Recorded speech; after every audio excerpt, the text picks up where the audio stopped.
time here with me tonight.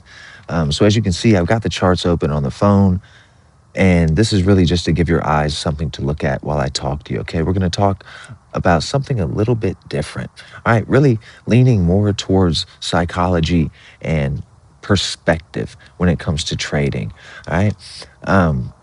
Now, the other day, I took my little 19-month-old daughter on a walk through the woods. Okay, here near my house, we got this really nice cleared path, and the path leads to this opening.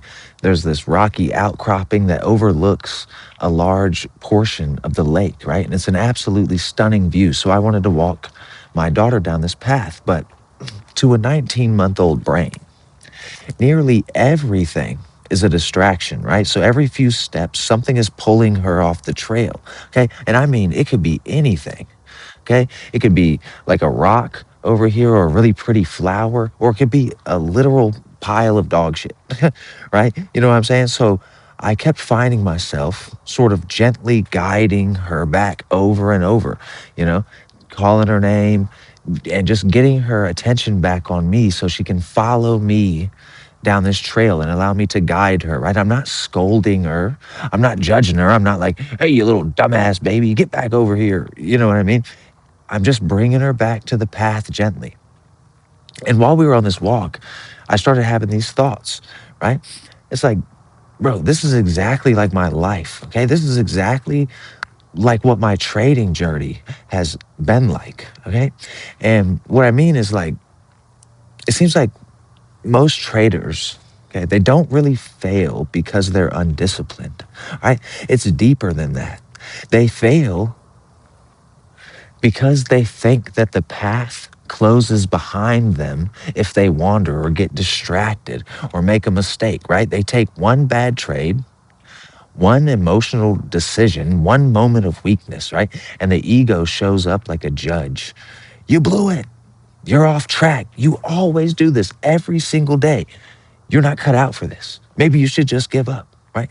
That voice turns a single step off of the path into like a catastrophic moral catastrophe, a moral failure, right? It makes you believe that you've ruined the day.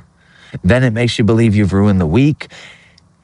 And next thing you know, you've ruined the account, okay? And that's really all you got. The only thing left to do is like spiral downward from there and out of control, right? But that's not really how the path works, all right? The real path, the one you choose when your mind is clear, it doesn't punish you, okay? It doesn't close behind you or chase you off with shame and guilt, right? It doesn't care about how far you've wandered. It just waits. And the moment that you sort of like realize that this has happened, the moment you realize you've stepped off the path and you become aware again, you're already back on the path, okay?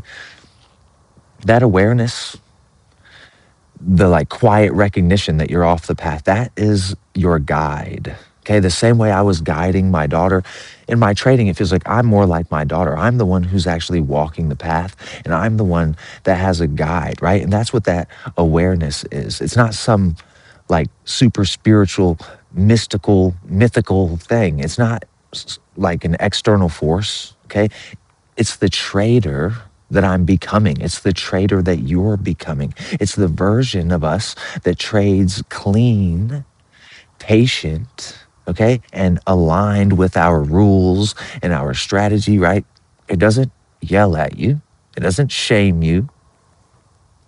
It just sort of gently reminds you like, hey, bro, you stepped off the path. Come on back. Hey, over here, okay?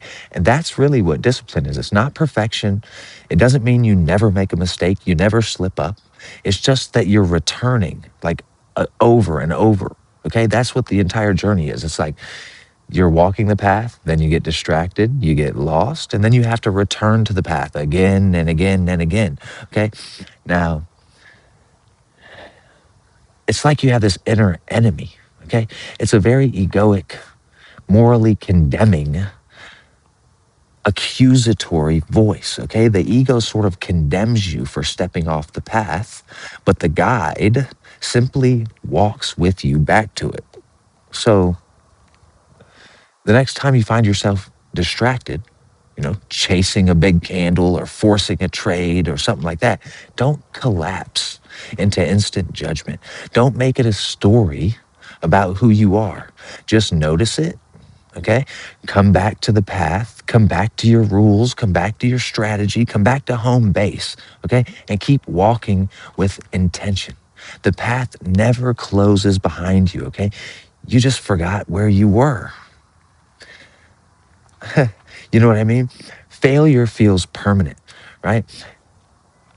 If you take a bad trade, for example, okay, I'm going to leave you with this. If you take a bad trade, that mistake turns into a bad day, right? Which turns into a bad week, which turns into, oh, I'm a failure and I've got to quit.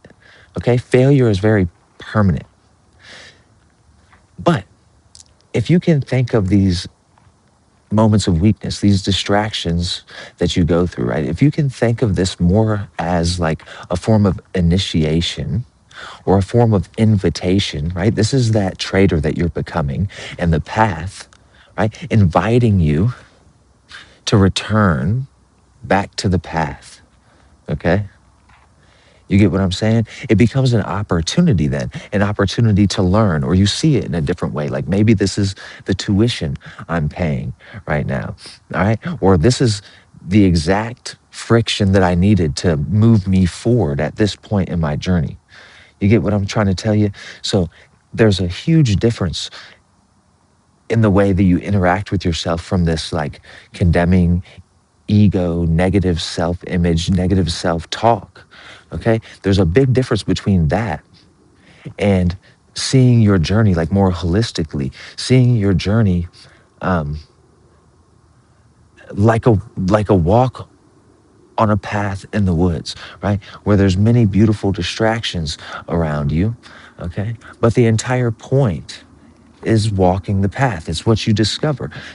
Those distractions, they're not all bad things, right? Like I said, it could be like a beautiful flower that is a distraction for you. That's not a bad thing. You got to stop and smell the roses or whatever. So that's not a bad thing. Some distractions might be good, some might be bad, but in the end, they're all distractions, all right? You just got to stop judging yourself for those distractions, right? For doing things that every other trader does or has done. Okay? I appreciate y'all being here, man. I hope you enjoyed this video. I hope you got something useful out of it. But until next time, I hope you continue to free your mind.